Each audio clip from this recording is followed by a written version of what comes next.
샬롬. 창세기 강의 81번째 찬양함으로 시작하겠습니다. 예수보다 더 좋은 친구 없네.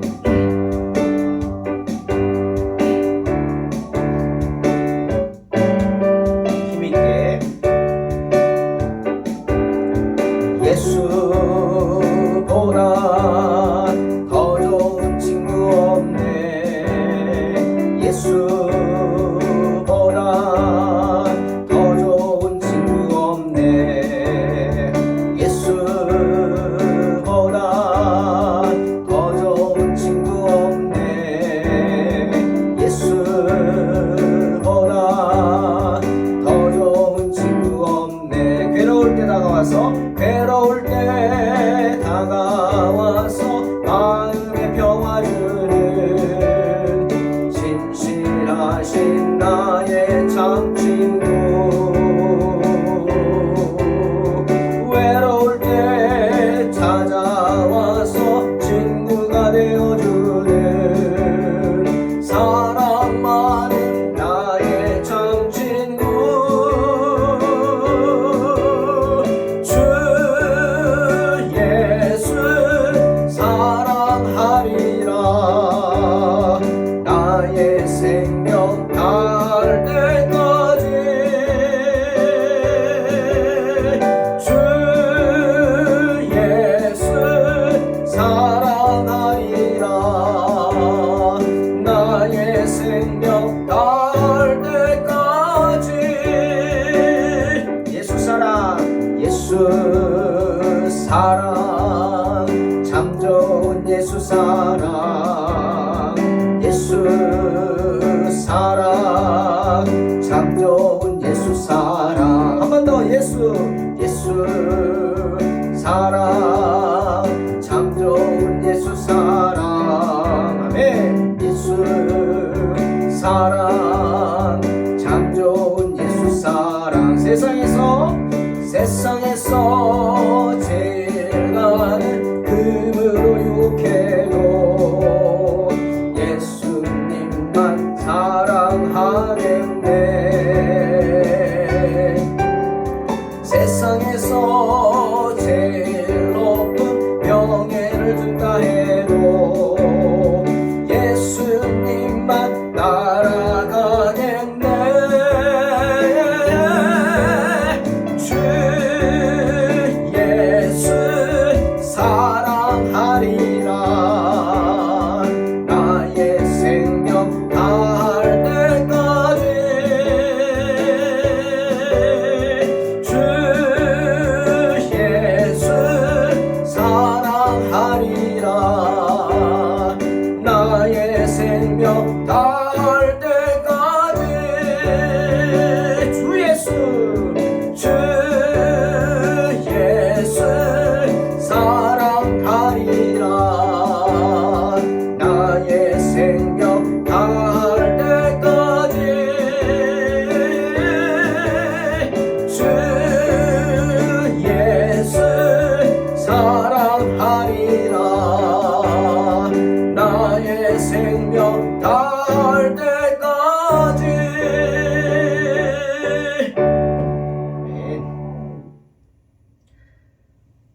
창세기 16장 15절로 16절까지, 그리고 17장 1절로 3절까지 봉독합니다.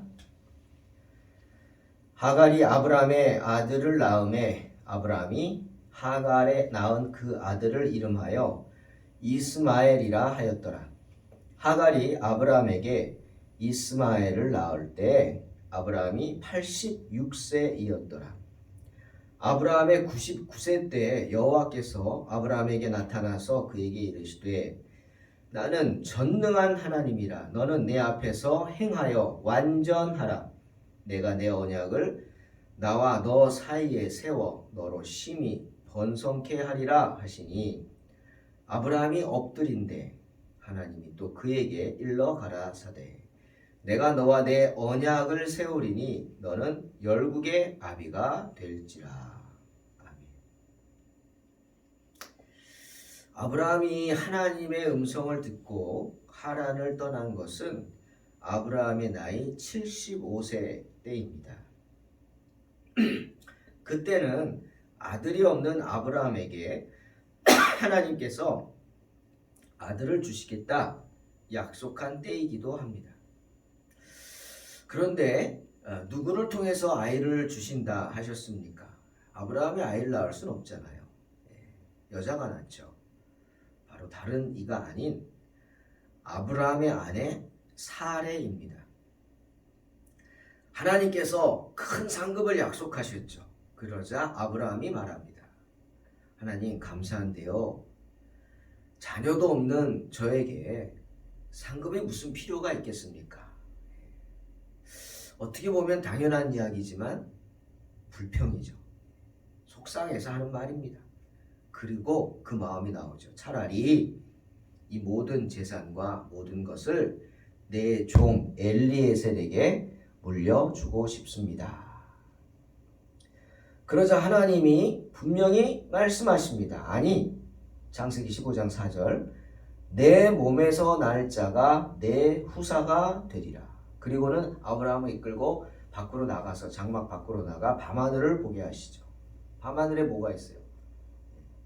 사막에, 광야에 얼마나 별빛이 초롱초롱하겠어요. 쏟아져 내리듯이 수많은 별들이 있습니다. 그 별을 보고 셀 수 있냐 물으시죠. 그걸 어떻게 셉니까?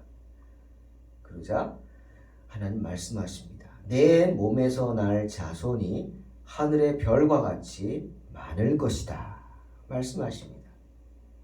그러자 아브라함이 여호와를 믿으니 여호와께서 이를 그의 의로 여기셨다 분명히 성경은 말씀하십니다. 여러분, 그런데 하나님이 아브라함에게 내 몸에서 날 자가 후사가 될 것이라 말씀하시긴 하셨지만 누구를 통해서 주시겠다 말씀하진 않았죠. 구체적으로 내 몸에서 날 자, 즉 사라를 통해서 날 자, 그 아들이 내 후사가 될 것이다 라고 말씀하지 않았어요. 그냥 내 몸에서 날 자가 후사가 될 것이다. 하지만 그렇게 말씀하진 않으셨지만 분명한 것은 사례를 통해서, 내 아내 사례를 통해서 낳을 것이다 라는 말이 그 안에 이미 들어가 있습니다. 말할 필요가 없는 거예요. 내 몸이라는 말 속에는 아내 사례가 포함된 것입니다. 왜? 사도 바울이 고린도전서 7장 4절에서 말하죠. 아내가 자기 몸을 주장하지 못하고 오직 그 남편이 하며 남편도 이와 같이 자기 몸을 주장하지 못하고 오직 그 아내가 한다. 이 말이 뭘 뜻할까요? 물론 여러 가지 의미가 있겠지만 그 중에 하나는 일심동체라는 말입니다. 부부는 하나라는 말이죠. 그렇죠, 여러분. 하와가 어디서 나왔어요? 아담의 갈비뼈로 만든 존재가 하와 아닙니까? 세상에 흩어져 있던, 세상에 떨어져 있던 내 갈비뼈를 만나는 게 결혼입니다. 그 갈비뼈가 뭐예요? 내 아내죠. 때문에 하나님께서 창세기 15장 6절에서 아브라함이 여호와를 믿으니 여호와께서 이를 그의 의로 여기셨다 하시며 아브라함을 칭찬하는 거예요. 왜? 아브라함은 하나님이 사례라고 말 안 했지만 사례를 통해서 아들을 낳게 하실 것이구나 하고 믿었던 거예요. 그게 아브라함의 위대한 점이죠. 불가능해 보이는 현실, 불가능하죠. 예? 내 나이 75세고 사례는 65세입니다. 어떻게 아이를 낳습니까? 그런데 낳을 것이다 하는 그 말을 믿었어요. 그것이 아브라함의 위대한 믿음입니다. 여러분, 내 몸에서 날 자가 내 후사가 되리라. 이 말씀 다시 한번 생각해 보십시오. 아브라함이 내 아내 사례는 나이가 많으니까 그래 나는 아직 정정하지. 그러니 첩을 둬서라도 아들을 낳으면 돼. 이런 소리로 들었습니까? 아니라는 겁니다. 만약 아브라함이 그렇게 생각했다면 하나님이 그걸 아브라함의 의로 여기시겠어요? 아내가 있는데 첩을 두고 아이를 낳는다? 그게 의인입니까? 하나님이 기뻐하실까요? 아니죠. 아브라함은 믿었던 거예요. 그냥 아내가 나이는 많지만 하나님의 능력을 통해, 왜? 하나님은 불가능이 없으시니까 아들을 주실 것이다 믿었어요. 그것이 아브라함의 의인 것입니다. 그렇게 15년이란 세월이 흘렀습니다. 그러나 사레가 아이가 없어요. 15년이 흘렀어요. 그러면 사레 나이가 몇입니까? 65 더하기 15, 80입니다. 80할머니가 어떻게 아이를 낳습니까? 그게 상식이죠. 흔들리죠. 아무리 믿음 좋은 아브라함이라도 사람입니다. 흔들리게 됐어요. 15년을 기다렸는데도 아이가 없어요. 흔들리죠. 생각할 겁니다. 이게 아닌가벼. 이거 아닌가 봐. 내가 너무 어리석었나? 내가 잘못 생각했나? 막 흔들리겠죠. 이게 아닌데, 아닌 것 같은데 막 하면서 사례가 야, 안 되겠다. 아이를 얻으려면 첩을 둬야겠다. 이 하가를 줄 테니까 당신 첩 삼아서 아이를 낳으라고. 그래서 내 무릎에 앉혀달라고. 막 했을 때 아브라함은 아니라고 극구 부인하지 못합니다. 그냥 이거 아닌데, 아닌 것 같은데 하면서 못 이기는 척 사례의 말을 듣고는 첩을 얻었죠. 그래서 86세에 낳은 아들이 바로 이스마엘입니다. 아브라함이 기뻤을까요? 이스마엘 낳은 후에 야, 네가 바로 하나님이 약속하신 언약의 자녀구나 라고 생각하면서 기뻐하고 감사했을까요? 분명히 아닙니다. 아니죠. 왜? 아브라함도 알았던 거예요. 하나님이 하갈이 아니라 첩이 아니라 아내 사례를 통해서 아이를 주실 것이다 라고 말씀하신 걸 믿었잖아요. 그 모습이 어디 나오냐? 창세기 21장 11절에 나중에 이삭을 낳은 후에 그 이스마엘이 이삭을 괴롭히는 것을 봅니다. 아브라함도 봤어요. 사례가 난리치기 전에 쫓아내라고 난리치기 전에 아브라함도 봤어요. 이스마엘이 이삭을 괴롭히고, 아니 괴롭히는 정도가 아니라 죽이려고 했을지도 모릅니다. 왜? 너 때문에 내가 미움받지 않냐고, 너 때문에 내가 다 뺏겼지 않냐고, 아마 이런 생각 하겠죠. 그때 벌써 몇 년, 15년 차이가 나죠. 이삭이 5살이면 이스마엘은 20살이에요. 이삭이 3살이면 이스마엘은 17살이에요. 네? 18이나. 이렇게 차이 나죠. 그걸 봤어요. 그리고 창세기 21장 11절을 보니까 깊이 근심했다 말씀하십니다. 왜 근심했어요? 죄책감이죠. 마음 편치 않은 거예요. 야, 내가 기다리지 못하고 믿음이 없어서 첩을 둬서 이스마엘을 낳았구나. 불신의 아들이구나. 그러니 나중에는 쫓아내지 않습니까? 아브라함도 마음이 편치 않고 이스마엘을 낳고 그렇게 기쁘진 않았을 거예요. 그로부터 13년이 흘렀습니다. 아브라함의 나이가 99세일 때, 이스마엘을 낳고 13년 후 아브라함의 나이가 99세일 때 하나님이 다시 아브라함을 찾아오셨습니다. 그런 생각해 봅니다. 왜 하나님이 13년 동안 아브라함에게 나타나지 않으셨을까? 그 말은 뭡니까? 관심을 갖지 않았다는 거예요. 돌아보지 않았다는 거 아닙니까? 침묵의 이유가 뭡니까? 돌아보지 않는 거죠.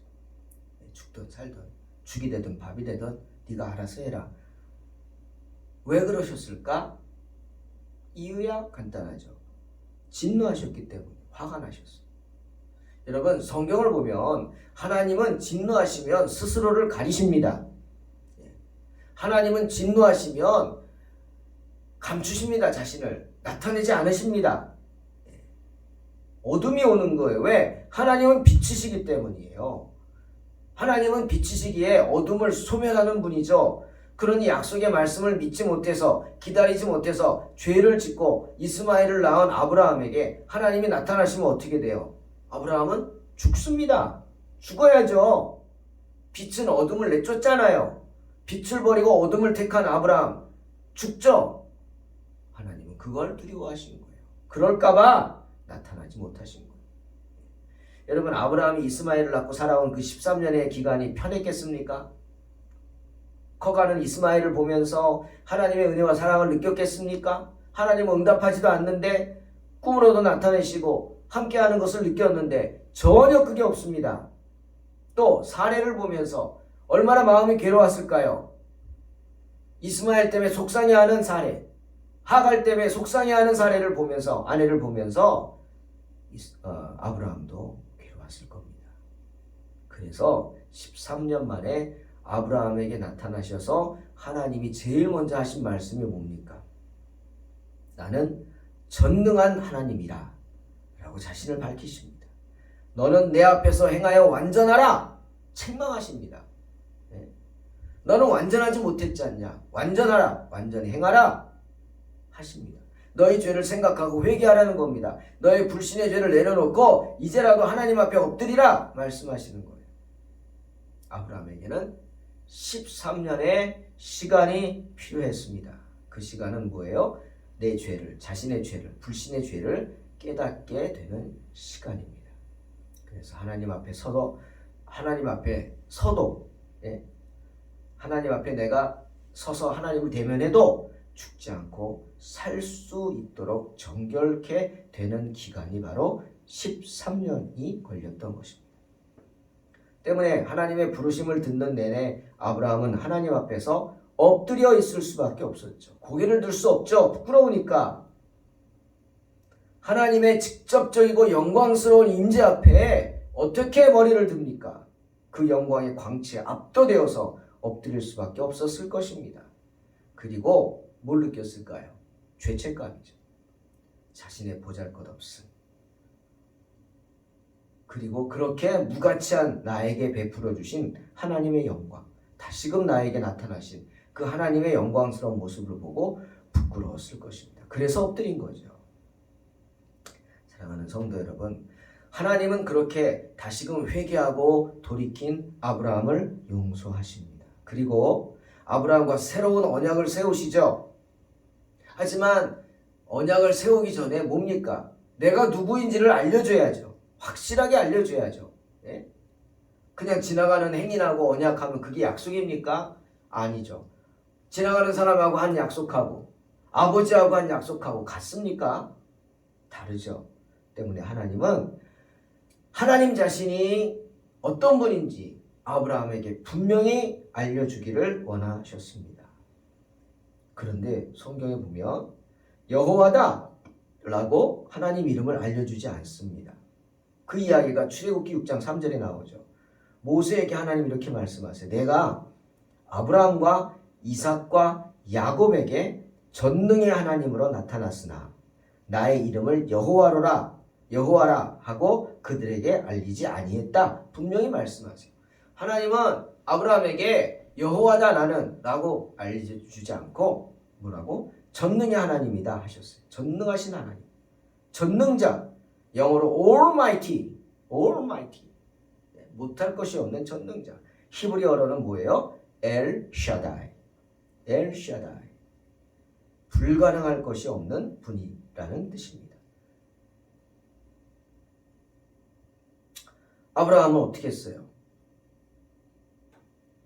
하나님을 믿는다고, 하나님 말씀을 믿는다고 해놓고는 끝까지 믿지 못했죠. 그리고 자기 생각대로 행동했어요. 사례가 그렇게 말해도 내가 그 잘못을 꾸짖으면 됩니다. 끊으면 되는 거예요. 아니야. 기다려. 아니야. 하나님의 뜻이 아니야. 그런데 그러지 못했어요. 이게 아닌데, 이러면 안 되는데 하면서 욕정을 따랐죠. 그래서 첩을 취해서 이스마엘을 낳았습니다. 그런 아브라함을 책망하시는 것입니다. 그리고 하나님은 아브라함과 두 가지 약속을 오늘 본문에서 하시죠. 첫째는 뭐예요? 내가 너로 심히 번성케 하리라. 또 하나는 너는 열국의 아비가 될 것이다. 아브라함에게 다시금 믿음의 기회를 주신 것입니다. 너는 전능하신 하나님을 알라는 거예요. 알라, 내가 누군지. 어떤 영어 번역본에서는 나는 전능한 하나님이다. 이 말씀을 이렇게 번역한다고 합니다. 나는 모든 것이 충만한 하나님이다. 와닿죠? 전능하신 하나님이다. 그럼 이게 뭐지? 싶은데 나는 모든 것이 충분한 하나님이다. 사랑하는 성도 여러분, 엘샤다이의 하나님을 믿으십니까? 모든 것이 충분하셔서 우리의 모든 필요를 채워주시는데 넉넉히 채워주실 그 하나님을 믿으십니까? 엘샤다이의 주님을 믿으시길 주의 이름으로 축원합니다. 우리는 그 말 하잖아요. 어린아이들의 꿈을 짓밟지 말라. 말도 안 되는 얘기를 하죠. 하지만 그 꿈을 짓밟지 말라.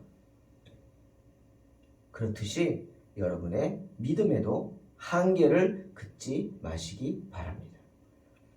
히브리 11장 1절에 분명히 말씀하시죠. 믿음은 바라는 것들의 실상이요 보지 못하는 것들의 증거이기 때문입니다. 우리 주님께서 또한 마태복음 9장 29절에서 뭐라 그랬어요? 너희 믿음대로 되라 말씀하셨기 때문입니다. 믿음대로 되는 것입니다.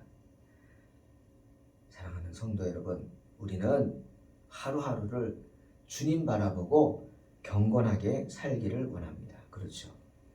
경건하다는 게 무슨 뜻일까요? 생각해 보셨나요? 나는 경건해. 그런 말 하죠? 감히 그렇게 말하지만 그게 무슨 뜻입니까? 경건하다는 말은 하나님 앞에서 정직하다는 것입니다. 아멘. 하나님 앞에서 정직하다는 것. 그 의미는 더 구체적으로 말하면 주의 말씀에 순종하며 산다는 것입니다. 즉 주님을 존중히 여긴다, 그런 뜻 아니겠습니까? 사무엘상 2장 30절에서 하나님께서 사무엘에게 이렇게 말씀하셨어요.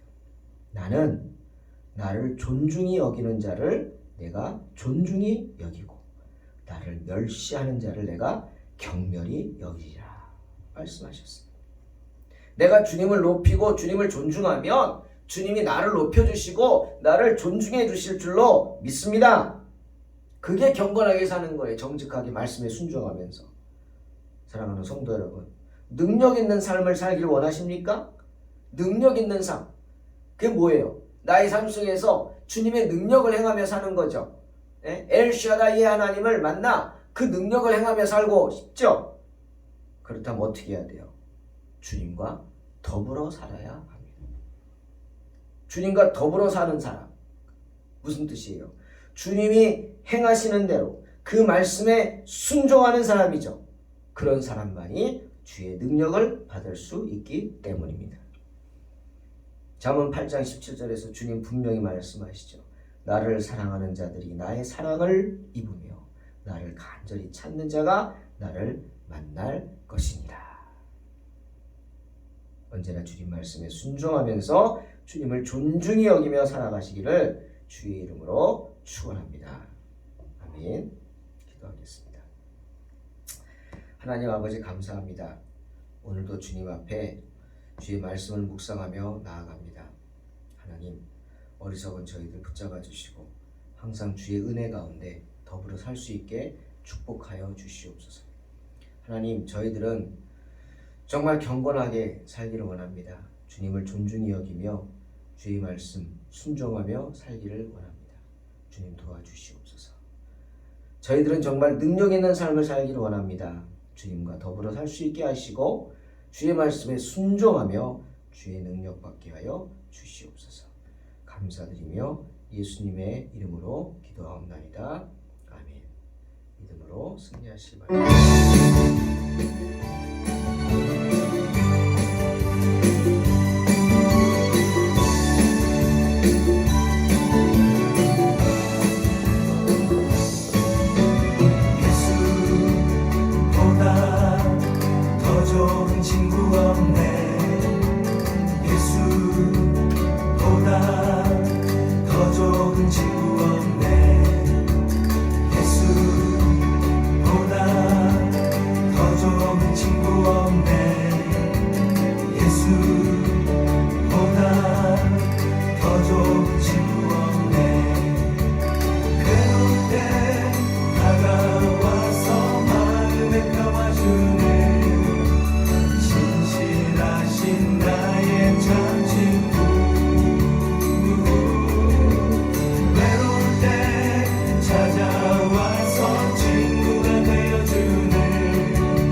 서